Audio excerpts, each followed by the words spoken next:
Kayo po ba ay nagtanghalian na? Okay. Great. Okay. Kagabi ba naghapunan kayo?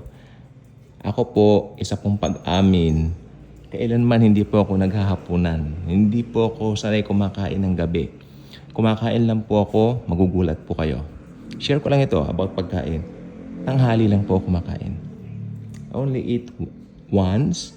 Ito po yung tanghali. Pero talagang kain ako ng kain. Sa umaga, tinapay lang po ako. Sorry po doon. Tinapay lang po ako, kape. Okay. Pero may mga in-between akong mga merienda. Okay, like sometimes bibili ako ng Jollibee, McDo. Pero yung kanin talaga, kumakain po ko niyan once lang. Tanghali lang po. Simula po nung teenager ako yan hanggang ngayon. So, nasanay na po tayo. Ngayon, paggabi, tulad nung nagbakasyon kami sa bahay ng mga kamag-anak namin, tito at tita namin, no, nagulat sila dahil hindi ako kumakain ng gabi. Pero para hindi naman pinaghanda na ako ng salad. Ganon. Okay, so anong ibig sabihin nito? Mas isa po sa pinakamasarap gawin ay ang kumain sa hapagkainan kasama ang mga mahal mo sa buhay. Hindi po ba? At ito po ay talagang alam ng Panginoon, since Jesus is our Creator, He created us, alam niya ang puso natin na isa sa mga ini-enjoy natin ay ang paghapon o ang paglamon, pagkain. Okay. So, meron po sa Bible sa Revelation, okay, makinig po mabuti. Sabi ng iba, simboliko lang daw po ito sa relationship ni Jesus with the church.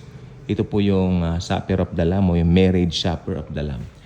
For me po, hindi po siya talaga po meron pong celebration sa langit na ganito. Kakain po tayo doon.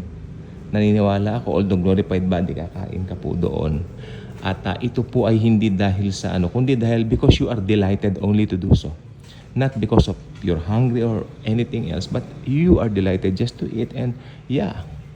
At maganda po ang ng Panginoon sa atin because isa po sa pinakamasarap gawin ng tao talaga yung kumain at yung relationship natin sa Kanya, doon niya inihalintulad na daig pa ang masarap na pagkain kapag meron kang personal relationship sa ating mahal na Panginoong Hesus, with the Lord Jesus Christ Himself. So, talagang kailangan ng tao, okay, ng tagapagligtas sapagkat pag hindi siya naligtas, hindi niya mararanasan yung ganitong privilege. Pribileyo po ito. Sobrang gandang pribileyo. Kaya if you are a Christian at ngayon medyo may mga problema ka, mga pinagdaraanan, or even worse, naiinggit ka sa mga unbelievers, bakit tila na-prosper sila and all that? Na alam naman natin ang katotohanan na highly favored and greatly blessed tayo. Wait ka lang, makinig kang mabuti.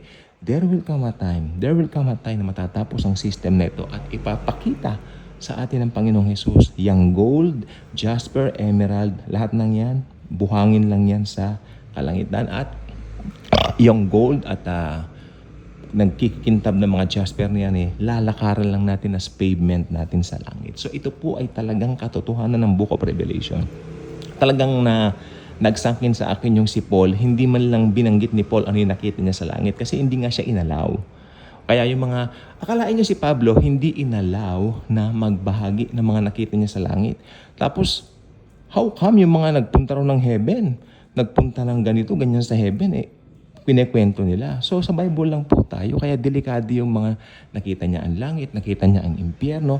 That's very dangerous. Do not go beyond kung ano yung nakariten. Sabi nga ng Bible huwag kayong hihigit sa nasusulat. Do not go beyond what is written. So, sa atin, naniniwala tayo dahil sinabi ng banal na kasulatan, sinasampalatayan, naniniwala tayo. So, meron pong piging ang Panginoon for us. May inihanda siya.